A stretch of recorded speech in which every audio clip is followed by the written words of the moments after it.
नमस्कार दोस्तों, स्वागत है आपका हमारे YouTube चैनल एग्ज़ाम क्लियर पर। मैं अमित शर्मा आप सभी का अपने चैनल पर हार्दिक स्वागत करता हूं। तो दोस्तों आज हम वर्ग पढ़ेंगे, वर्गमूल दोनों को। वर्ग क्या होता है तो आइए देखते हैं। वर्ग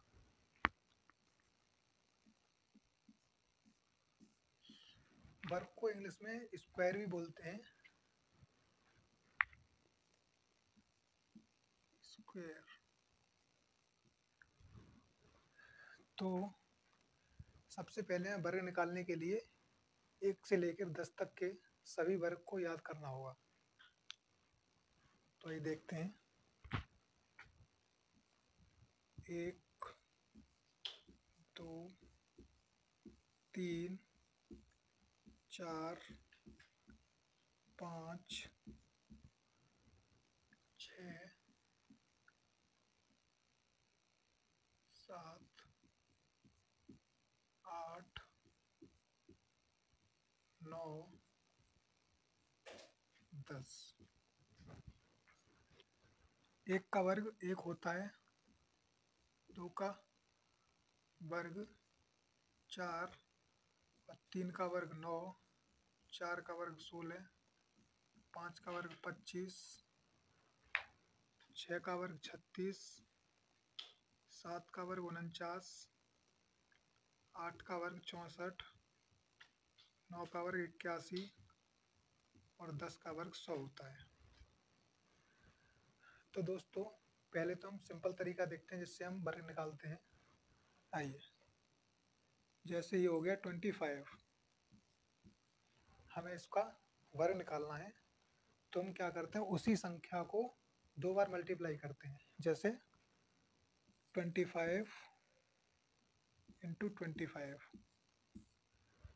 तो हम क्या करेंगे, 5 पंजे 25 हासिल 2 और 5 दूनी 10 और 2 12, 2 पंजे 10 हासिल 1 और 2 दूनी 4 और 1 5। अब इनको जोड़ लेंगे, 5 2 5 और 1 6। तो इस तरह से हमारा वर्ग 25 का जो निकल गया है वो 625 आया। तो ये तो हमारा एक सिंपल तरीका हो गया। आइए और भी देखते हैं।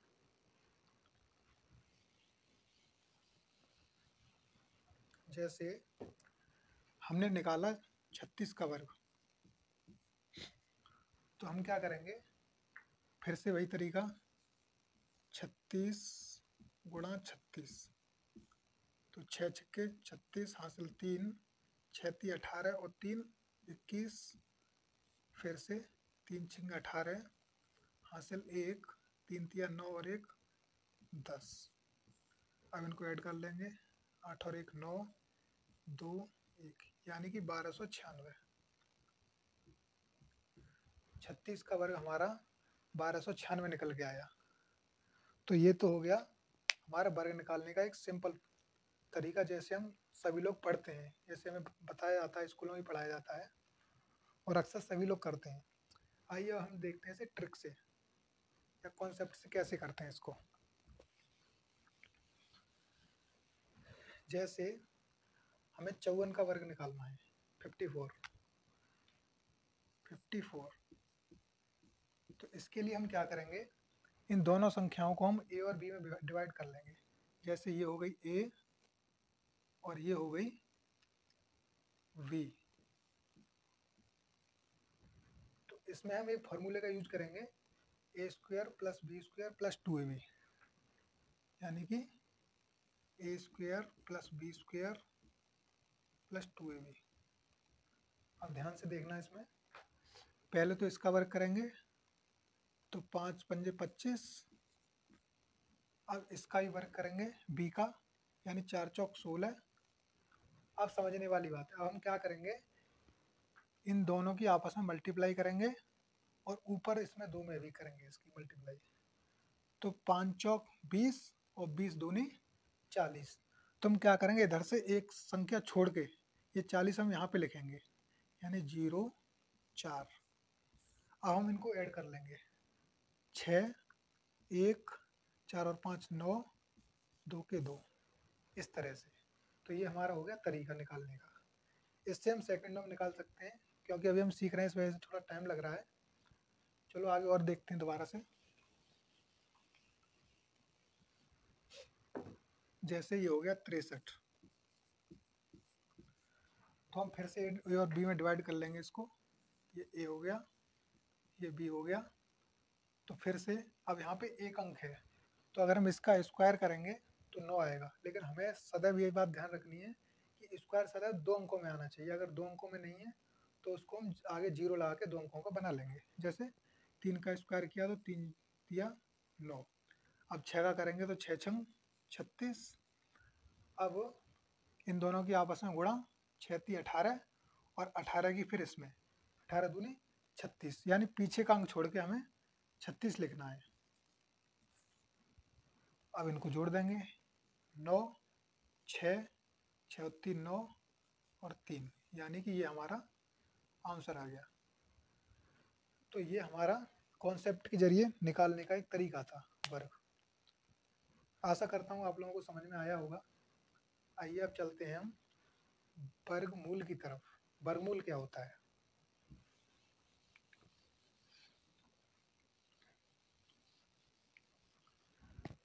तो वर्गमूल फाइंड करने के लिए हम क्या करते हैं, वर्गमूल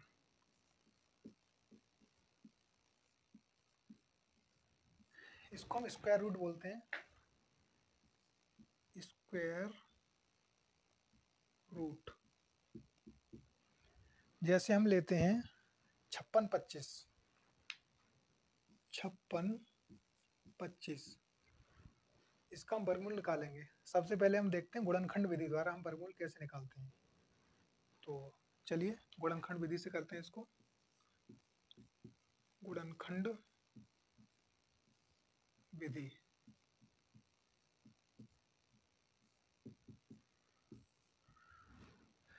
तो सबसे पहले इसे 5 से काटेंगे।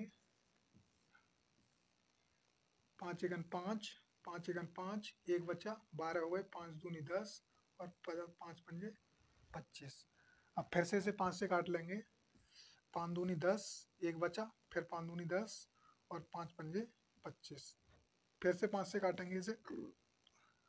5 चौक 20, दो बचे, 5 पंजे 25, फिर 5 से 5 निम 45। अब 3 से 3 तिया 9 और 3 एकन 3। अब हम क्या करेंगे, इसमें से इन सब के जोड़े बना लेंगे। एक जोड़ा ये बन गया, एक जोड़ा ये बन गया, एक जोड़ा ये बन गया। अब हम इन तीनों जोड़ों में से एक एक संख्या को उठा लेंगे। जैसे 5 5 to 3। अब इनकी हम गुणा कर लेंगे। जैसे 5 पंजे 25 और 25 3 75। तो इस तरह से हम वर्गमूल निकालते हैं। ये तो होगी हमारी गुणनखंड विधि। आइए एक और करते हैं गुणनखंड विधि से। जैसे 4096, इसको भी देखते हैं। तो पहले से 2 से काट लेते हैं। 2 दूनी 4, 0 का 0, 2 चौक 8, 2 अट्ठे 16, फिर 2 से, 2 एकन 2 और 2 दूनी 4, 2 चौक 8, फिर 2 से, 2 पंजे 10, 2 एकन 2, 2 दूनी 4, फिर 2 से, 2 दूनी 4, एक बचा, 2 पंजे 10 और 2 छक्के 12, फिर 2 से काटेंगे। 2 एकन 2, 2 दूनी 4, 2 अट्ठे 16, फिर 2 से, 2 छक्के 12, 2 चौक 8, फिर 2 से, 2 तिया 6, 2 दूनी 4, फिर 2 से 16 बार, फिर 2 से 8 बार, फिर 2 से 4 बार, फिर 2 से 2 बार और फिर 1 बार। इसे जब तक करते हैं जब तक कि नीचे 1 ना आ जाए। आइए अब फिर से इसका जोड़ा बनाएंगे। 1 2 3 4 5 6, 6 जोड़े बन रहे हैं। इसका मतलब कि 2 को हम 6 बार लिख लेंगे। यहाँ से 2 गुणा 2 गुणा 2 गुणा 2 गुणा 2 गुणा 2, 1 2 3 4 5 6। अब हम इनकी गुणा कर लेंगे आपस में। 2 दूनी 4, ये हो गया 4, फिर 4 की गुणा इसमें करेंगे, 4 दूनी 8, फिर 8 की फिर इसमें करेंगे, 8 दूनी 16, फिर 16 की इसमें करेंगे 32, और फिर 32 की इसमें कर देंगे, यानी कि 64। फाइनली हमारा आंसर आ गया 64। तो इस तरह से हम वर्गमूल गुणनखंड विधि द्वारा ज्ञात करते हैं। अब देखते हैं दूसरा, भाग विधि से गुणनखंड कैसे ज्ञात किया जाता है। तो दोस्तों, भाग विधि से निकालने के लिए सबसे पहले हम सवाल लेते हैं, जैसे 70 56।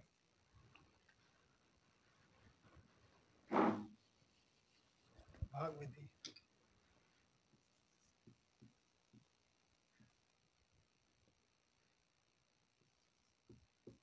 भाग विधि,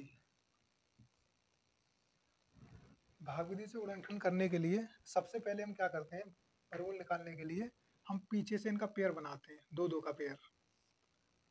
और अब कोई ऐसी संख्या लेंगे जिसका वर्ग 70 से कम हो, या तो 70 हो लेकिन 70 से ज़्यादा नहीं होना चाहिए। अब हमें इस टेबल की ज़रूरत पड़ेगी। तो यहाँ हम देखेंगे कि 8 का 64 होता है, अगर 9 का लेंगे तो ज़्यादा हो जाएगा, 81 हो जाएगा, तो हम यहाँ से 8 का ले लेंगे। तो 8 अट्ठे 64, हम इसको घटाएंगे तो ये आ जाएगा 6। अब इसमें एक समझने वाली बात और भी है, यहाँ से हम एक संख्या नहीं उतारते बल्कि पूरा का पूरा जोड़ा उतारते हैं, और इस संख्या जो ऊपर आती है इसका दोगुना लिख देते हैं यहाँ पे, यानी कि 16। अब एक संख्या ऐसी आएगी यहाँ पे जिसकी उसमें गुणा करने पर इतना आ जाएगा ये। तो हम देखते हैं कि यहाँ से कौन सी संख्या आ सकती है। तो 6 रख के देखते हैं, 166 छक्के कितने होता है, 6 छंग 36 हासिल 3, ये तो ज़्यादा हो जाएंगे। तो हम ऐसा करते हैं, 4 रख के देखते हैं यहाँ पे, 4 4 चौक 16 हासिल 1, 4 64 और 1 65, यानी कि 4 बार जा रहा है ये, 4 4, यानी कि 4 चौक 16 और हासिल 1, 4 छंग 24 और 1 25 हासिल 2, 4 एकन 4 और 2 6। तो इस तरह से हमारा इसका वर्गमूल निकल के आ गया 84। इस तरह से हम भाग विधि से वर्गमूल निकाल सकते हैं। और भी देखते हैं, एक और उदाहरण लेते हैं भाग विधि से ही, जैसे 134 56, 1 3 4 5 6। तो इसमें भी हम भाग विधि से निकाल लेंगे, पीछे से पेयर बनाएंगे। अब एक बचा, अब कोई ऐसा स्क्वायर जो 1 से ज़्यादा ना हो या 1 के बराबर हो तो वो 1 होता है, क्योंकि यहाँ टेबल में दिया हुआ है। अब हम आगे उतार लेंगे अगला जोड़ा 34, क्योंकि यहाँ 1 में से 1 गया तो 0 बचा, और 0 की कोई वैल्यू नहीं होती। अब 1 के दूने लिख देंगे यहाँ 2। तो अब यहाँ कौन सा अंक लें कि इससे ज़्यादा ना हो या इसके बराबर हो जाए, तो यहाँ पे 1 ले लेंगे हम। 21 एकन 21, 4 में से 1 गया 3, 3 में से 2 गए 1, 5 6। अब यहाँ 11 के दूने आ जाएंगे 22। अब 22 के आगे ऐसी कोई संख्या आएगी जिससे हम इसको काट देंगे। तो देखते हैं यहाँ पे कौन सी संख्या आती है। तो हम यहाँ 6 रख के देख सकते हैं, 6 छक्के 36 हासिल 3, और 6 दूनी 12 और 3 15 हासिल 1, और 6 दूनी 12 और 1 13। इस तरह से, यानी कि ये हमारा आंसर आ गया 116। तो इस तरह से हम भाग विधि से गुणनखंड, मतलब भाग विधि से हम वर्गमूल ज्ञात कर सकते हैं। अब एक लास्ट विधि है, और उसको भी देखते हैं, जो कि कॉन्सेप्ट है। और मैं आपको सजेशन यही दूंगा कि आप उसी विधि का प्रयोग करिए जहाँ तक हो सके। तो अगला सवाल लेते हैं 51 84। 51 84, यह कॉन्सेप्ट द्वारा, कॉन्सेप्ट द्वारा। तो यहाँ पे हम क्या करते हैं कि ये देखते हैं कि 4 पीछे किस किस के वर्ग में आता है। तो यहाँ से देखेंगे हम कि एक तो 4 2 के में आता है और एक आता है 8 के में। तो हम देख लेंगे जोड़ा बना के, एक 2 के में आता है और एक आता है 8 के में। अब पीछे के 2 से हमारा कोई मतलब नहीं रहेगा दोनों अंकों से। अब हमें इतना तो पता लग गया कि जो भी इसका वर्गमूल निकल के आएगा उसमें लास्ट वाली इकाई का अंक या तो 2 होगा या फिर 8 होगा। अब इधर देखते हैं ये जो 51 बचे, अब ऐसा स्क्वायर ढूंढेंगे हम जो 51 से कम हो लेकिन ज़्यादा ना हो। तो यहाँ पे हम देखते हैं ये होगा 7 हमारा, 7। यानी ये तो पक्का हो गया कि पहली संख्या जो उसकी आएगी वो 7 आएगी। अब या तो वो 72 होगा या फिर 78 होगा, इन दोनों में से कोई संख्या आएगी जिसका ये वर्ग है। तो इसके लिए हम क्या करेंगे, इससे अगली वाली संख्या में को गुणा कर देंगे। इससे अगली कौन सी होती है 8, तो उसमें गुणा करेंगे। कितना हो गया 7 8 56, तो 56। अब ये जो 56 आ रहा है ये संख्या इससे छोटी है ये, तो इसलिए हम इससे छोटी वाली संख्या लेंगे यानी कि 2। ये 72 का वर्ग होता है। अगर आपको यकीन नहीं हो रहा तो हम इसको देख लेते हैं एक बार। 72 यानी ये हो गया, ये भी हो गया, तो 2 दूनी 4 और 7 सत्ते 49, 7 दूनी 14 और 14 दूनी 28, तो 4 8 9 2 11 और हासिल 1 4 और 1 5, 51 84। तो इस तरह से हम कॉन्सेप्ट द्वारा भी इसको हल कर सकते हैं। आइए दूसरा एक और देखते हैं एग्जाम्पल लेके। दूसरा एग्जाम्पल है 31 36। 31 36, तो फिर से हम 2 2 के जोड़ा बना लेंगे। इसमें हम इसमें क्या करेंगे कि 36 यानी अब हम इसमें पीछे देखेंगे कौन सी संख्या आएगी। तो 6 किस में आता है पीछे, एक तो 4 में आता है और एक 6 में आता है, यानी 4 और 6। अब यहाँ देखेंगे कौन सा वर्ग 31 से कम है जो इसके पास में ही है, तो वो होगा हमारा 5 का। अब 5 यानी पहली संख्या जो भी हमारा उत्तर आएगा इसमें वर्गमूल निकल के आएगा उसकी पहली संख्या 5 होगी और लास्ट की संख्या या तो 4 हो सकती है या फिर 6 हो सकती है। आइए अब हम इससे एक बड़ी संख्या में इसमें गुणा करेंगे। तो 5 6 30, 30 जो है इससे छोटी है ये, तो यहाँ पे हम क्या करेंगे, यहाँ पे बड़ी वाली संख्या लेंगे यानी कि 6। ये हमारा आंसर हो गया। आइए फिर से इसको चेक करके देखते हैं एक बार। 56 यानी कि 6 6 36 और 5 पंजे 25 और 5 6 36 मतलब 5 6 30 दूनी 60, तो 6 3 6 और 5 11 हासिल 1 31 36। इस तरह से कॉन्सेप्ट द्वारा भी हम कर सकते हैं। अब आप लोग कहेंगे सर ये तो बहुत छोटे हैं, तो आइए हम कुछ बड़े भी लेके देखते हैं। जैसे आपने कहा कि सर हमें 109 का बताइए, इसका स्क्वायर निकाल के दिखाइए। तो इसको हम क्या करेंगे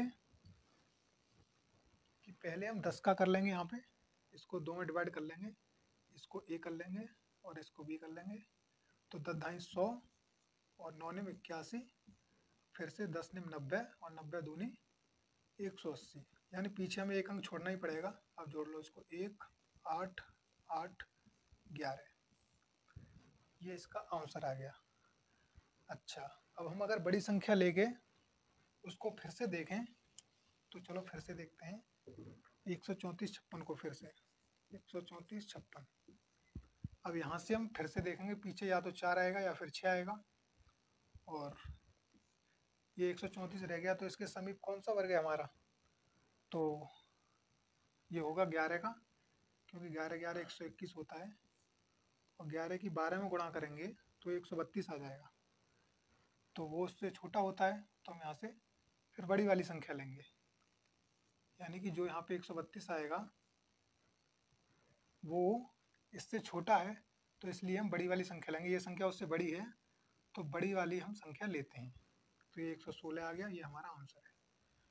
तो दोस्तों आज हमने देखा कि वर्गमूल निकालने के विभिन्न तरीके, किस तरह से हम गुणनखंड विधि से भी निकाल सकते हैं, भाग विधि से भी निकाल सकते हैं। कभी कभी क्या होता है कि संख्या को काटने में बड़ी प्रॉब्लम रहती है गुणनखंड विधि में, लेकिन इससे क्या, अगर एक विधि से हमारा आंसर नहीं आ रहा है तो हम दूसरी विधि लगा देंगे, दूसरे से भी नहीं आ रहा तो हम तीसरी लगा देंगे और हम अपने सवाल को जरूर हल कर सकते हैं। तो आशा करता हूँ आपको हमारी वीडियो अच्छी लगी होगी।